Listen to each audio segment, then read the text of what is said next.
আমাদের চরমনার পীর সাহেব হুজুর ওনার ওয়ালিদ সাহেব রহমতুল্লাহ আলাইহি হযরত মাওলানা ফজলুল করিম সাহেব রহমতুল্লাহ আলাইহি, আমার ওনার সাথে খুব বেশি সম্পর্ক ছিল, আমাকে অত্যন্ত স্নেহ করতেন। উনি ছিলেন আপনার আমাদের আকাবের বুজুর্গদের নমুনা। আমাদের আকাবের বুজুর্গরা ওনারা কাজের সুবিধার্থে তকসিমে কাজকে ভাগ করে নিছেন, কাজ বন্টন করে নিছেন। কেউ তালিমের লাইনে মেহনত করছেন, কেউ দাওয়াতের লাইনে মেহনত করছেন, কেউ তাজকিয়ার লাইনে মেহনত করছেন, কেউ সিয়াসতের লাইনে মেহনত করছেন। কিন্তু ওই চরমনার মরহুম পীর সাহেব হযরত মাওলানা ফজলুল করিম সাহেব রহমতুল্লাহ আলাইহি একজন সমন্বিত ব্যক্তি ছিলেন, এই 500 মেহনতের একজন সমন্বিত ব্যক্তি ছিলেন। কাজেই আজকে আমাদের থেকে কি জিনিস বিচ্যুত হয়ে গেছে এটা আমাদেরকে আগে নির্ণয় করতে হবে, তারপরে সমস্যা সমাধান, সঠিক সমস্যার সমাধান হবে। মাওলানা ইলিয়াস রহমতুল্লাহ আলাইহি উনি দাওয়াত ও তাবলীগের মেহনত করছেন। হযরত হাকিমুল উম্মত মুজাদ্দিদে মিল্লাত মাওলানা আশরাফ আলী থানভী রহমতুল্লাহ আলাইহি উনি খানকাহি মেহনতে আত্মনিয়োগ করেছিলেন। জাকারিয়া রহমতুল্লাহ আলাইহি উনি দরজগায় নিয়েছিলেন। যখন এই জাতির সংকটের এই দেখা দিল, ব্রিটিশরা যখন এই একমুখী শিক্ষা চালু করলেন, তখন এই উনারই আবার সকলেই আবার সমন্বিত ভাবে এই ব্রিটিশদের বিরুদ্ধে রুখে দাঁড়িয়েছে। আজকে যদি আপনারা দেখেন যে আমাদের এই শিক্ষা কারিকুলামে কি ঢোকানো হয়েছে, সেই চরমনার পীর সাহেব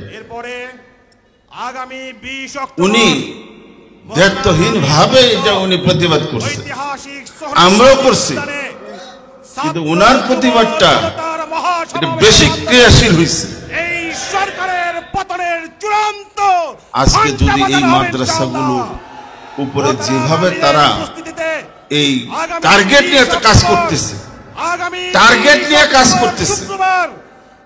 সেই শিক্ষানীতি, শিক্ষা আইন, শিক্ষা নীতিতে বলা হয়েছে যে একমুখী শিক্ষা চালু, সেইটা সাধারণ শিক্ষা, কওমি এবং আলিয়া মাদ্রাসা একমুখী শিক্ষা 8ম পর্যন্ত বাধ্যতামূলক করা হবে।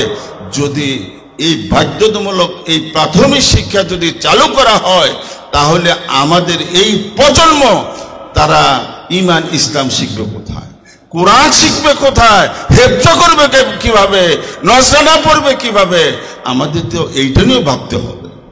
এখন আমাদের মাদ্রাসাগুলিকে জীবন্ত মাদ্রাসা বানাইতে হবে, আমাদের মসজিদগুলিকে জীবন্ত মসজিদ বানাইতে হবে। আমাদের আজকে সব কিছু হাতছাড়া হয়ে গেছে। আজকে রাজনীতি বলেন, অফিস আদালত বলেন, এই মন্ত্রণালয় বলেন, পার্লামেন্ট বলেন, সব আমাদের হাতছাড়া হয়ে যেতেছে।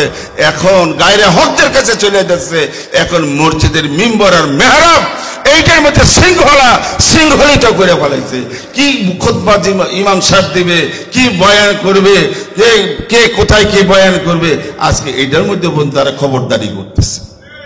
তো কাজেই এই গায়রে হকদের হাত থেকে বাঁচাইতে হইলে অনেক দেরি হয়ে গেছে, পানি অনেক দূরে চলে গেছে।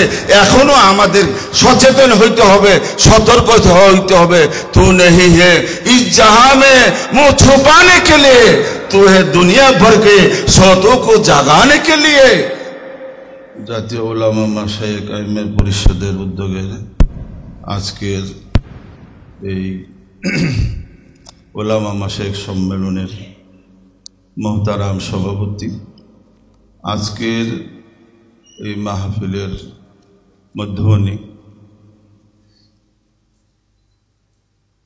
আমাদের সর্বজন শ্রদ্ধেয় পীর সাহেব চরমনাই দামাত বরকাতুহু আলী, মঞ্চে উপবিষ্ট বাংলাদেশের শীর্ষস্থানীয় উলামায়ে কেরাম, মাশায়েখ আযম, সম্মুখ পানে উপস্থিত হযরত উলামায়ে কেরাম, সংকট সংকট সংকট সংকট এখন তীব্র আকার ধারণ করছে। যেরকম গণতন্ত্রের সংকট, এরকম ভাবে আপনার ভোটের সংকট, খাদ্যদ্রব্য সংকট, সবার মুখে একই কথা যে এই মহাসংকটের সৃষ্টি হয়েছে, এটার নিরসন কিভাবে করা যায়। এই সংকট আমাদের সকলকে, আমরা এটা নিয়ে চিন্তাযুক্ত এবং এটা নিয়ে আমরা সরব ভূমিকা পালন করতেছি। আজকে মূলত এই সংকট আমরা যদি চিন্তা করি ধর্মীয় দৃষ্টিকোণ থেকে, কোরআন সুন্নাহর আলোকে, যে এই সংকট সৃষ্টির কারণ কি, তার মধ্যে কি আমাদের কোনো ভূমিকা আছে? আজকে এই সংকটের মূল হইল মুসলিম মিল্লাতের যে সংকট, সেই সংকটের মূল কারণ কি তা আমাদেরকে সঠিকভাবে এটাকে নির্ণয় করতে হবে, যে আসল রূপ কোনটা, কিভাবে এর থেকে উত্তরণ ঘটানো যায়। আমরা এর মধ্যে কি এর বিচ্যুতি ঘটছে? ওমাইয়াত্তাকিল্লাহ ইয়াজআল লাহু মাখরাজা। আজকে এই সমস্ত সংকটের মধ্যে আল্লাহ তাআলা আমাদেরকে উত্তরণের ব্যবস্থা রাখছেন। সেই আল্লাহ তাআলা এখনো, সেই কুদরতওয়ালা আল্লাহ তাআলা এখনো আছেন, ভবিষ্যতে থাকবেন চিরকাল, যিনি চিরঞ্জীব, আল্লাহ তাআলা আমাদের, আজকে আমাদের মূল সংকট হইল আল্লাহ তাআলার সাথে আমাদের সম্পর্ক। এর থেকে এই সম্পর্ক আমাদের দুর্বল হয়ে গেছে, এইখানে সংকটের সৃষ্টি হয়েছে। আর এই সংকট আজকে আমরা বলতেছি যে আমাদের দেশ পরিচালনায় আজকে যারা রাষ্ট্রের আইন প্রণয়ন করতেছে, পার্লামেন্ট, যে পার্লামেন্টে কারা? সে মমতাজের মতন গায়িকা, নায়িকা, নর্তকী, এদের দিয়া সংকট, এরা দেশের আইন প্রণয়ন করতেছে। এরা যদি দেশের আইন প্রণয়ন করে, তাহলে সেই আইনটা কি এই মুসলিম মিল্লাতের পক্ষে হবে? এই জাতির কল্যাণে হবে?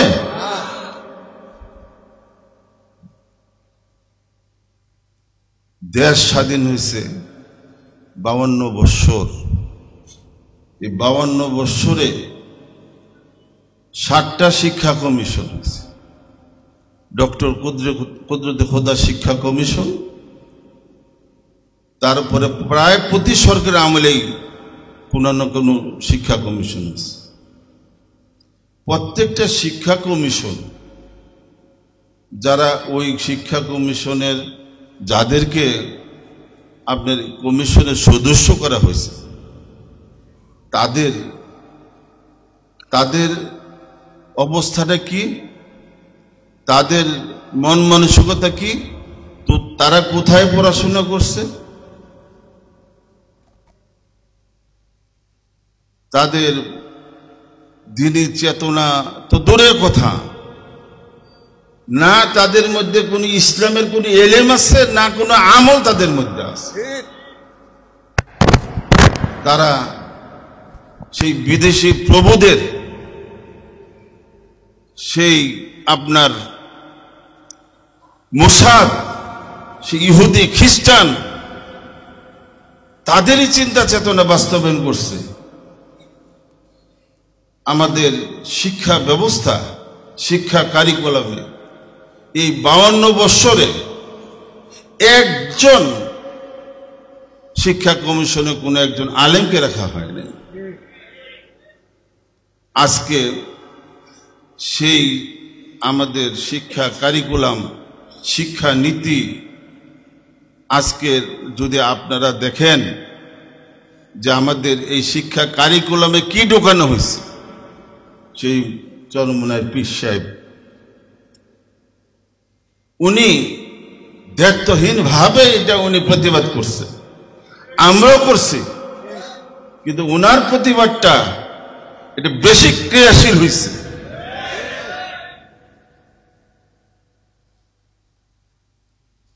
সরকার বাধ্য হয়েছে শিক্ষার্থীরা কারিকুলাম থেকে 2টা বই, যেগুলির মধ্যে ডারউইনের মতবাদ, যে মতবাদ নাকি আপনার সেই পাশ্চাত্য যারা শিক্ষাবিদ যারা তারা পর্যন্ত এটাকে মানবতা বিরোধী, মানবতার সাথে সাংঘর্ষিক একটা বিষয়, যেটা পাশ্চাত্যের জ্ঞানীগুলিরা পর্যন্ত এটাকে প্রত্যাখ্যান করছে।